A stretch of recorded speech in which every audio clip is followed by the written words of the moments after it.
In the depths of North America during the harsher icy grip of the Pleistocene epoch, a trio of cryptids get introduced into the landscape. These creatures shrouded in mystery and legend are far from myth in this scenario. The Wendigo, Bigfoot and Mothman now exist in a time in Earth's history which was dominated by megafauna and early humans. This spooky season we dive into whether the supernatural has what it takes to survive in this epoch. There will be 4 categories that we go over, including environment, diet, competitors and threats, all of which will be ranked out of 10, and then a final score will be finalized. After that we go through the potential evolution of each cryptid during this time. Now it is important to mention that there is a number of different stories that surround each cryptid, so for this reason I'll be aiming a balance between traditional sources and modern media. Also, just before we start off, I'd appreciate it if you could all like and subscribe, and it would be pretty great if we could hit 30,000 subscribers by the end of this year. But without further pause, let us get onto the video. Lurking deep in the frozen forests, we have the Wendigo. Wendigoon,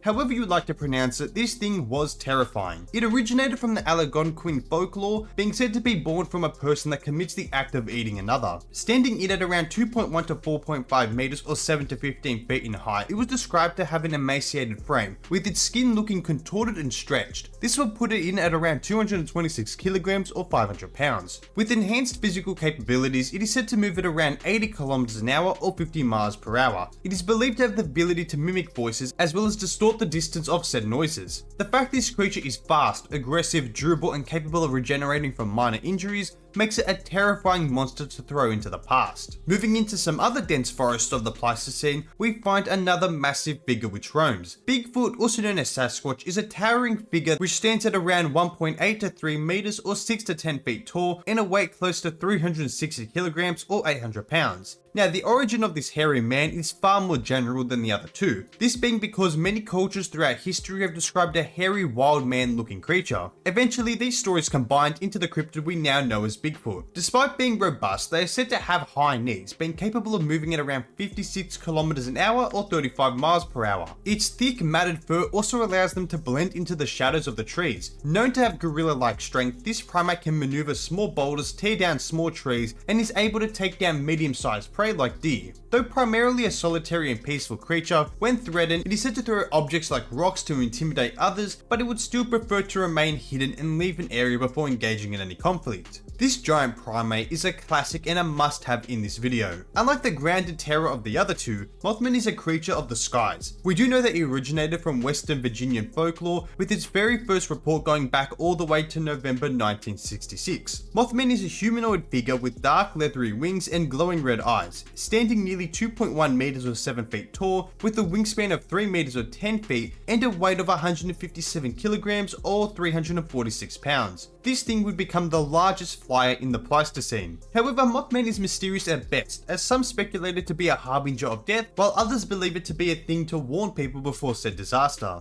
Its wings allow it to soar silently through the air and make it capable of extreme bursts of speed. And when I say extreme bursts, I mean it. It is said to move at around 160 kilometers an hour or 100 miles per hour. It is also said to possess the ability to instill overwhelming fear or paralysis in its prey with just a stare. Clearly a cryptid to be brought in, as it brings in the uniqueness of being able to fly. So we got the basics of our contestants covered, now let's get into the analysis. North America during the Pleistocene was a cold and changing landscape where temperatures averaged around 5 to 10 degrees Celsius or 9 to 18 degrees Fahrenheit. Where permafrost was present, it easily hit below the negatives. Massive ice sheets dominated the northern region, stretching over large parts of the continent. In the south, open plains and forests covered the area, with towering pines and spruce trees standing. Clearly, throughout North America, there were a number of different environments for them to inhabit in. So how would they do? Well, the Wendigo would thrive in the unforgiving northern tundras. Now realistically, you would not think such an oddly and thinly built creature would be suited for the extreme cold. However, it is supernatural in nature and is able to endure. I mean, its stories directly associated with winter and starvation. I also do think that they would be less popular in the warmer and more open regions and would likely stick out as a sore thumb. Simply put, it represents the ultimate cold weather predator, hyper adapted to scarcity and ice covered terrain. This would give it a score of 8 out of 10. Unlike the Wendigo, Bigfoot's hulking frame would find solace in the temperate forests. With thick insulating fur, its size would assist in conserving heat in areas with a cooler climate. However, due to the increased presence of ice sheets up in the north, forests would become more sparse, with more open biomes being seen in the south. Considering that Harry Henderson has been spotted from Florida to Alaska, it is more than evident they would be able to survive in a number of different environments and climates, including the ones of the Pleistocene. This gives our hairy friend a solid score of 9 out of 10. As for Mothman, it would have to contend with the fluctuating climate of the Pleistocene, particularly the cold, powerful winds that swept across the open plains and cliffs. While well suited for soaring through the air, prolonged exposure to freezing temperatures could pose challenges for it. As Mothman is based in West Virginia, it would be more used to the warmer temperatures, but considering West Virginia can reach 1 degree Celsius or 33 degrees Fahrenheit means that it should be able to survive. Also, its ability to navigate through dense fogs and low visibility conditions typical of glacial periods would give it an edge in avoiding danger. However, the colder air and strong winds could limit its ability to remain airborne for extended periods of time in the far northern regions. This would give our giant moth the lowest score of 6 out of 10. It would still be alright to survive, but it would not necessarily be comfortable. Now we get into the diet, and if you know anything about the Wendigo, you would know that its predatory habits would present a challenge in the Pleistocene, given its traditional diet of humans. With few human populations around, it would need to adapt, though it would still favour primates due to its deep-seated instincts. Sasquatch, another primate in the region, would also become a target on the account of, it being a primate. The Wendigo would likely use its stealth and agility to ambush Sasquatches in dense forest terrain, although a failed ambush could allow for this giant ape to be able to use its greater strength to defend itself before fleeing. When primate prey is unavailable, this hunter could go after herbivores like equus, camelops, and megalonyx. This can be done through exploiting dense cover for its surprise attacks. Its speed and agility will allow it to get a number of attacks off before retreating and repeating. This would go on to lower the prey's health as well as stamina, eventually leading to a nice little snack. However, larger animals such as mastodons, mammoths, or bison would be beyond its reach due to their size and strength. Given that according to the law that humans can subdue Wendigos in single or group combat before the use of firearms, I think that multi-ton animals would have little trouble taking them down with a single attack. The Wendigo's primary strategy would include mimicking voices to lure the prey into isolated areas where they could use the forest to bounce around and weaken them gradually. But given that it still requires humans, I would give it a dietary score of 5 out of 10. Bigfoot's omnivorous diet would make it highly adaptable in Pleistocene forests of North America. In warmer months, it would forage extensively, relying on the forest supply of ferns, shrubs, leaves, flowering plants, roots, and tubers. Seasonal berries would also be a treat, providing much of its sustenance. As vegetation thinned or competition rose from other herbivores, Bigfoot could also shift towards meat. Small mammals like hares, rodents, and deer would serve as protein sources. It would also be capable of making fishing viable, even breaking through frozen water to search for aquatic prey. Another source of sustenance would lie in scavenging. Its powerful frame would allow it to fend off smaller carnivores at carcasses, as well as cracking into hides of mastodons, bisons, and woolly mammoths to access the meat beyond the reach of other scavengers. This omnivorous nature in allowing them to forage for vegetation, hunt other animals, as well as scavenge off carcasses, gives them a dietary score of 8 out of 10. Then we move on to Mothman. With its elusive nature and flight capabilities, it would thrive as a versatile hunter and scavenger in the Pleistocene landscape. Mothman could target smaller animals like rodents, rabbits, and birds, which it would be able to quickly take down with its rapid burst of speed. It does seem that it tops off at taking down deer, meaning that animals under 180 kilograms could be preyed upon. Although on the positive side for early humans, it does not seem like Mothman would go after them, rather chase them a bit and then flee. Its adapted night vision would allow it to easily spot movement even through cluttered environments, giving it the ability to target prey in conditions where other predators would struggle. In addition to active hunting, its adaptive diet would play an important role. Its ability to cover large distances quickly would make it highly efficient in locating carcasses left by larger predators. These kills, often left partially eaten, would be a welcome food source, particularly in regions where fresh prey is scarce. It also is said to have the capability of consuming vegetation as well as tree bark, meaning that it's very unlikely to starve. This adaptive flexibility and efficient hunting and opportunistic scavenging would make Mothman resilient in this environment, giving it a dietary score of 7 out of 10. As for competitors, our cryptids need to face a variety of different and dominant creatures. We have Smilodon fatalis, which weighed in at around 220 kilograms or 485 pounds. Then we have the smaller direwolf at 68 kilograms or 150 pounds.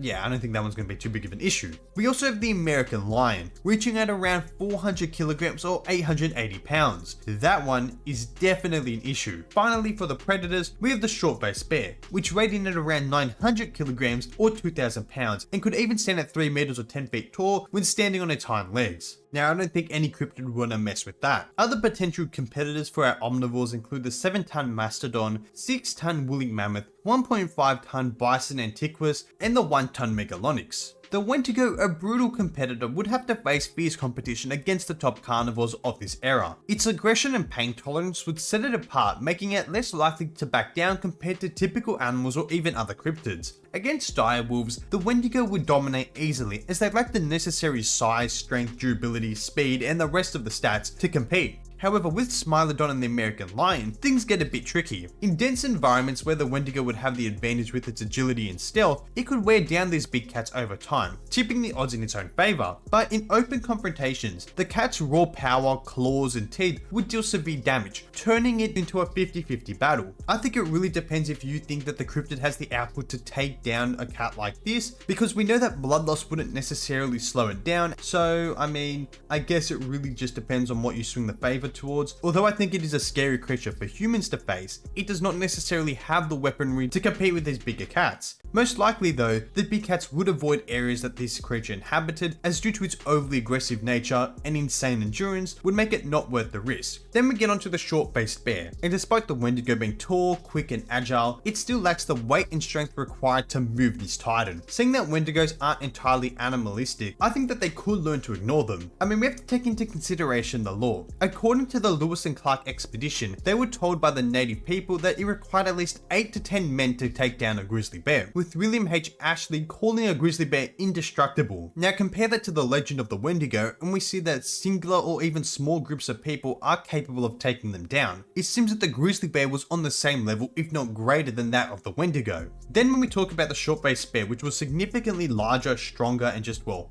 better, you can see why I don't think that the Wendigo would walk out victorious in a confrontation. This would leave a competition score of 6 out of 10. Although being omnivorous is a good thing, it also means that there is a wider range of competition for Bigfoot. While not directly competing with the top carnivores like the Wendigo, Bigfoot would still face pressure from them as well as from the herbivores over foraging grounds. Competition for plant-based food sources like leaves, fruits and tubers would pit this giant ape against giant ground sloths, mammoths, mastodons, bisons, all of which could consume large amounts of vegetation in a very short amount of time. Although the smaller to mid-sized herbivores would be manageable, the larger ones as mentioned that approach on the same food sources would result in Bigfoot having no chance but to give up, as there is no way it's going to be throwing hands with giants over a ton in weight. In terms of carnivores, well, Bigfoot would have a somewhat decent time. Again, unfortunately for the direwolves, this cryptid would be easily capable of intimidating them off carcasses, and if conflict occurred, well, the wolves aren't coming out as the victor. However, when it comes to the big cats, I don't think it would go too well for them. This is because most of their encounters would be in an ambush scenario. If a Smilodon or American lion attacked them from behind, then our hairy friend would be taken down just like that. We already know that leopards engage with gorillas, which are a few times heavier and we definitely know are stronger. Yet leopards can fight on equal ground with them. Have a big cat that's around the same weight, if not heavier, and I think you know who the victor would be. And do we even need to talk about the short-faced bear? These two would be up in arms due to their overlapping omnivorous diets. And as cool as it would be to say that Bigfoot would hit the meanest combo known to man, unfortunately, it would not stand a chance. This bear is just significantly heavier, taller, and I would argue even stronger and more durable. This would provide an overall competition score of 5 out of 10, which is pretty poor, but that's mainly because the primate build is not too well suited for competition. Then we have Mothman, and with its ability to fly as well as nocturnal habits, I think that it would be less affected by the terrestrial competition. However, it would still be faced with competition from larger birds like teratons, but again, none are large enough to threaten its life and would probably easily be able to swat them around. I think it would be most vulnerable to attacks when collecting prey from the ground. It is here where big cats have the ability to leap from the brush with an ambush attack and take them down with one quick bite. Due to this fly's extremely light weight compared to the other terrestrial predators, it would not really have a chance to fight back and would fall victim if surprised. Still though, its role as a flying predator and scavenger would allow it to be relatively isolated from direct competition. This provides a competition score of 8 out of 10, as although it is weak to ambush attacks,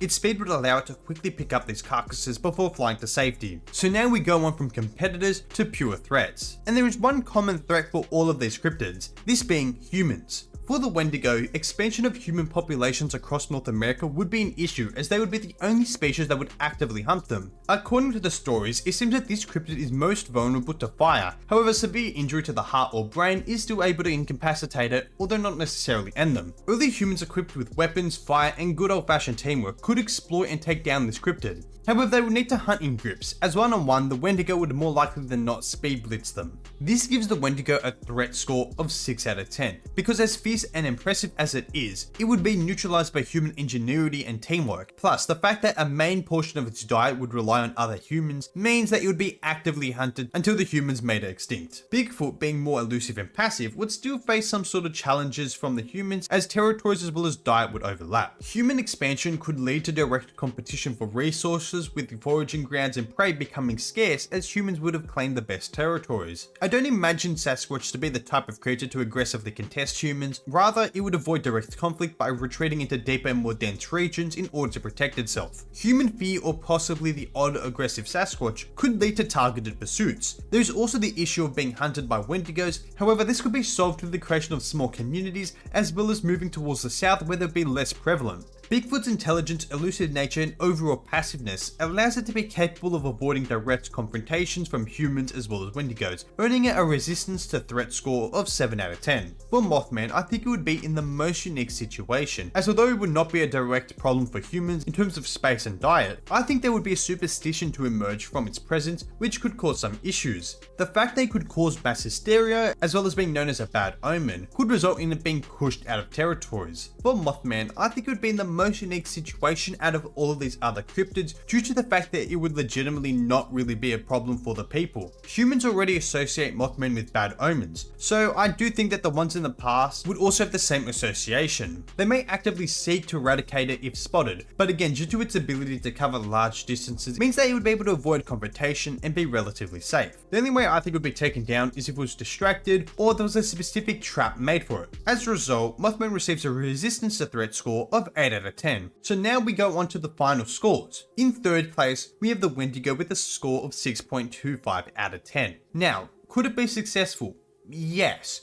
If it inhabits in colder regions where humans would travel a lot, then it would be able to use its voice mimicry to lead one astray and then take them out. Its resistance to the cold, as well as difficulty to end, would be immensely helpful. However, due to its dietary restrictions, as well as inability to take on things larger than it, would result in it struggling quite a bit. Given the fact that they go solo and don't work in communities would also hinder them. So I think the populations would survive, although they would still struggle. Then we just move on to a tie. With a score of 7.25 out of 10, we have Bigfoot and Mothman. And to be honest, I'm a bit surprised that Bigfoot ended up scoring this high. This is mainly because primates don't usually go too well, especially at these larger sizes when they lack human intellect, but just because it lacks human intellect doesn't mean they're not intelligent. As far as cryptids go, they are considered highly intelligent. Also, the fact that they could work in communities would allow them to be somewhat defended against the other predators such as the big cats. Then for Mothman, I'm not really surprised about this score. I think its major difficulty would be adapting to the new climate, but if it is able to do so, then it would be able to live quite comfortably. The fact that it's able to reach such a fast flight speed, as well as has such a variety in its diet, means that populations would be able to survive and thrive. But just before you click off, we still got one more category to go over, that being the further evolution of each of these cryptids throughout the changing Pleistocene. For the Wendigo, I think that evolutionary divergence would occur, leading to two distinct species. The older version would retain its traditional features, a gaunt, cold-resistant form, pale in complexion, with an insatiable hunger for humans. This would be known as Homo ferox borealis, meaning the northern human savage. This scientific name catches the classic Wendigo's humanoid but twisted and emaciated form. However, a newer Wendigo variant would emerge, embodying the now iconic D-skull structure. This new creature would be known as Cervus infernalis, this meaning the deer from the underworld. This creature would shift its hunting strategy to become more of a generalist, as well as being adapted to warmer climates. It will now weigh in at an average of 450 kilograms or 992 pounds. What it loses in speed, it makes up with strength, and I even imagine this creature would be able to encroach on cervids and bovine alike, with its similar facial structure allowing it to get very close. This greater size as well as intimidation factor would allow it to outcontest felids, Sasquatches, as well as early humans for prey, but it would still lack the size and strength required for taking down the short-faced bear, though it could compete quite a bit better. Moving on, I believe that the evolution of the Sasquatch would be less physiological and more behavioural.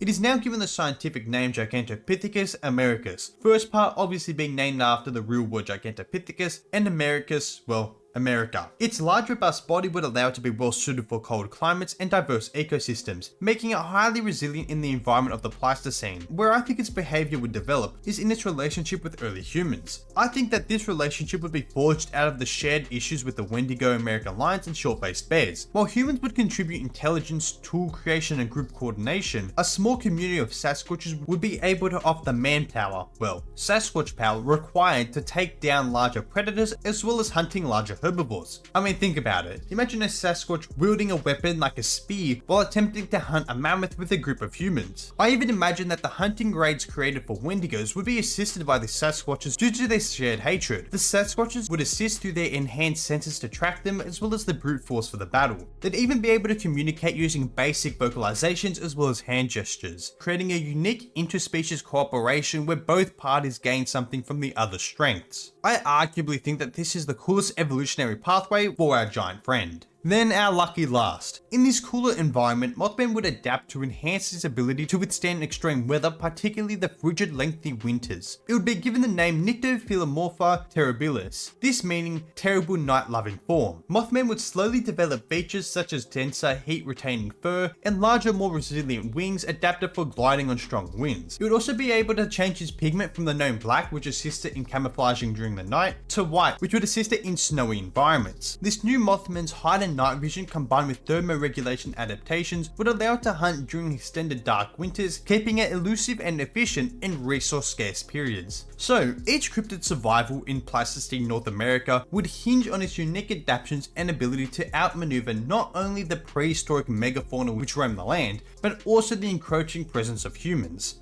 While each of them have a number of advantages, they would also have a number of disadvantages that they would have to face and overcome. Still though, I think that each would have a solid shot during this epoch as long as they played it smart. So now we've reached the end of the video and I hope you all enjoyed this spooky special. As always, don't forget to like and subscribe and don't forget to comment down below what you'd like to see next. I'll catch you in the next video, see ya.